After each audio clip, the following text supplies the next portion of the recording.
Okay, so picking right back up where we left off on video one, we just stopped talking about relationships of circumstance and relationships of choice and the difference between them, and how you can have relationships that go from being circumstance to choice, and you have relationships that will move from being choice to circumstance. You'll have people that in your life that will come in, and you will have relationships based on the circumstance you find yourself in, and that will be it. And then there are people that will move from a circumstance to a choice that you make. You choose to be friends with them. And it can go the other way as well. You can have people in your life that you choose to spend time with, and maybe something happens that you are not in a relationship with them anymore, but yet you still have the circumstance you find yourself in that you have to kind of deal with them and live with them. Think about my roommate example. We stopped being friends after a couple incidents, but then I had to live out my year there before I left and transferred to the new school. So she became a she stayed as a relationship of circumstance. So we move on and talk a little bit more about relationships. Let's talk about the things that are two main characteristics that kind of drive relationships. That is that relationships have in some way power and attraction. So let's start with the first one and talk about power. In relationships, we have power that is divided certain ways in three different categories. The first one is complementary relationships. This is where power is divided unevenly because one person has dominance in the relationship and the other person is very submissive. And we say complementary as the term because it's one or the other. It's kind of the yin and the yang kind of fitting together. One person is dominant, the other person is submissive. The second one is symmetrical relationships, and that is where parties behave with some sort of pattern, meaning they're either both dominant or they're both submissive. So their power pattern is actually equal to each other. And we further break that down into two different areas called competitive symmetrical, and that is when both members of the interpersonal relationship both want power and to be dominant, or submissive symmetrical, and that is where neither party wants to be dominant. So there are obviously plus and minuses to both of these relationships styles, because when you have somebody that wants to have a power all the time, when both people are vying for that power, those are obviously relationships that aren't going to sustain themselves because they both want the same thing, and you can't have one. If you have 100% power, you both can't have 100% power both times. It has to be divided in some way. And submissive is down to zero, right? Both people are submissive, and there's neither party is dominant, and there's no kind of movement of power in the relationship because neither one wants to take the power. The last one is called parallel relationships, and that is when the power actually shifts back and forth between in the relationship between different circumstances that come up. So there might be an example in a relationship where one person actually knows more about something or has more life experience about something, and they'll take the lead. They'll take the dominance in that area. And then when they don't really know something or they don't feel comfortable taking the lead on something, they might be a little bit more submissive, right? And so it's actually a very equal power shift back and forth, because depending on the circumstance, you will shift the power. One person will take the lead and be dominant, and then another circumstance comes up and somebody else will take the lead and be dominant. So 3 different types, and if you can take a second and think about, even if you want to pause the video and think about this for a minute, think about the different relationships that you are in your life, or maybe other relationships that you observe in your close circle of friends and family, and look at the power division in those relationships. Is it divided unevenly where one person is totally dominant and the other person is submissive? That would be a complementary relationship. Also think about in complementary relationships of the parent and the child, right? The parent is supposed to have all the power and be dominant until the child is raised and becomes an adult. That's a great example of a complementary relationship because that is designed that way, right? The parents have to have the power and the child is supposed to listen and be submissive and learn from their parents. Think about symmetrical relationships that you know, so situations in which both parties are trying to vie for the power, or both parties are not dominant at all. Those typically are relationships that don't usually last. Now, I don't want to say 100% of the time, but when it's either an all or nothing, that sometimes doesn't lend itself nicely to building up and maintaining a strong relationship, because, like I said, it's 100% power, and you can't divide that up evenly if everybody wants all of it or nobody wants any of it. And then think about parallel relationships. Think about those relationships you either have in your life or that you know, where the power kind of nicely shifts back and forth based on the situations that the interpersonal relationship people find themselves in. So 3 different types there. Let's move on to attraction. So in attraction, you have the definition of attraction is the degree to which you want to form and maintain interpersonal relationships. So how attracted you are to somebody, both in their physical appearance and their ability to add value to your life. You're attracted to their personality. You're attracted to things that they hold valuable. So there's a lot of different things that will actually attract you to somebody for either a romantic relationship, for a friendship, for an acquaintanceship, whatever it may be, whatever relationship role that person plays in your life. We actually divide our attraction into 2 different areas, a short-term attraction and a long-term attraction.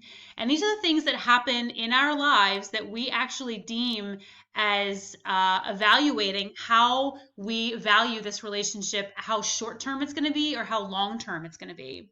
So in short-term attraction, we actually think things that we evaluate to determine how short this relationship will be, or the degree to which we feel like there's a sense to develop a relationship. So these are the things that happen that we look at and think, do I have things in common with this person? Are there commonalities that I can build upon? Are there personality traits about this person that I immediately find attractive? The book does a really good job. I actually think they give a very real life example for students, where they talk about somebody in class that you see that you maybe have a little bit of an attraction to, but then something comes up that you feel like, no, I'm actually not attracted to that person. And then you might actually later see out and about, see another person from your class that you never really thought of as you're attracted to in class, but then you actually find out in a different circumstance you have a lot in common, and you actually do develop this attraction towards that person. So these are all short-term things that you evaluate when you are with somebody for the short term. Long-term are the degree in which you have positive feelings about somebody that helps escalate a relationship to a very long-term relationship. So these are the relationships that we think about, maybe our best friends or people that we've been friendly with for like decades. We do long-term maintenance attraction when we think about people that we want to spend the rest of our lives with, right? The degree to which these positive experiences that we have to this person let us think that we have the ability to be attracted to this person for the long haul, for the long-term maintenance of the relationship. So think about it with your significant other, if you've had a relationship in the past or one that you currently have, when there would be things that would come up where you would say, I think this is something that I would value for our entire relationship. That is you thinking of the degree in which positive experiences will help you in a long-term relationship. That's what you're doing there. If you have a conversation about wanting to have children with your significant other down the road, when we get married and start a family, I want to have children, right? Those are degree, and you agree, obviously, hopefully, and then those are the degrees in which those positive experiences actually end up lending itself nicely to attraction and to long-term relationships you have in your life. There's a couple different things in attraction that we actually value that make us attracted to people. The first one is proximity, and that is obviously how close we are to somebody. And we talked about this at the beginning of the semester, because this is where EMC and relationships that are long distance come into play, because typically how physically near you are to somebody, how close they live to you, or how close you can experience time with them, like somebody you work with or somebody that lives up the street from you, or a friend that's close, that actually will be an attractive nature, and you'll actually want to spend more time with somebody that is close to you, physically close to you. The second one is physical appearance. So things that you physically see with somebody that you deem to be attractive. Your perception of their appearance is attractive. Remember, perception is your own, right? You get to determine what you perceive as attractive, but whatever their physical appearance is that you deem to be attractive is actually something that comes up in the rules of attraction. Competence is the third one, and that is actually a degree in which you feel that the person is skilled in what they're doing in life. And the book even talks about there's a degree in which emotional intelligence is important to somebody. And when you learn these things about somebody, that helps you either become attracted to them or not. So if you have a really deep conversation with somebody and you learn a lot about them and your level of self-disclosure gets deeper, that's a really good sign that you have a competent relationship. There's competence that you value in your attraction. The next one is the reciprocation of liking, and that is that we kind of like people that like us back, right? That seems very simple, but it's true. There's somebody kind of comes up to you and asks you to go on a date, and you start to you learn a little bit more about them, and you find out that people like certain things that you like, and they enjoy doing things that you like to do. And so there's this back and forth of liking and enjoying the different events that you do that help you maintain a level of attractiveness there. Similarities, these are different attitudes, values, and beliefs that are similar to our own. When you have your attitudes, values, and beliefs aligned together, that's typically very attractive for other people because you value the same thing, you believe in the same thing, and you feel the same way about those things. And then the next one, the final one, is complementary needs. And that is actually this idea of opposites attract. That's the idea that we like people who help us fill in the gaps for us, help us do things, get us to do things that we actually want in a relationship. So you're not the person that provides that, but you're the person in the relationship that gets motivated by it. So you don't necessarily have to have 100% of those things to be similar. You just have to have complementary needs. You have to have people in your life that kind of fill in the gaps that you might be missing from other relationships that you have. And when you have that and when you're able to see that, that's actually a very strong attractive quality in somebody. So proximity, physical appearance, competence, reciprocation of liking, similarity, and complementary needs are all those important pieces of attraction. Let's talk about the different stages of a relationship, and we'll actually end here because we kind of will dive into relationship building and relationship disillusion next week. So the very first level of a relationship is pre-interaction awareness. And that is kind of when you're together, but not necessarily aware that you are in the same room, having the same interactions.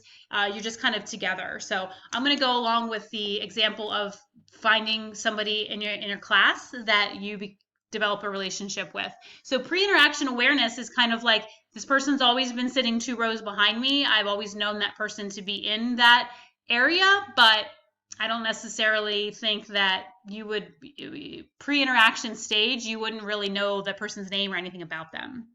When you start to develop those types of things, you get to know their name, you get to know something a little bit about them, it becomes the acquaintance stage. Then, as you know more, you start the exploration stage. And that is where you start to ask questions about the person. You start to get to know them a little better. You start to ask them questions that you start to develop their attitudes, values, and beliefs, right? You get to learn a little bit about what they do and don't like, what they believe in, what they hold valuable in their life. Maybe you ask some questions that you get to know a little bit about their lived and life experiences. Those types of things are the exploration stage, where we get to gather all this information about people. As you do that, you get to the intensification stage of a relationship. And this is where your level of self-disclosure typically gets very deep, and you kind of want to spend more time with them. You start to value them. You start to develop a power structure. You can start identifying what you deem to be attractive and not attractive. So things get intense, and they intensify in the relationship. And then the last one is intimacy, and that is the highest level of relationship is when you are intimate with them. That means that you have the highest level of self-disclosure. So I put a little bar at the other side so you can kind of see what terms in our culture we give to people like this. Strangers are people in the pre-interaction awareness. Acquaintances, Friends kind of hover in between exploration and intensification.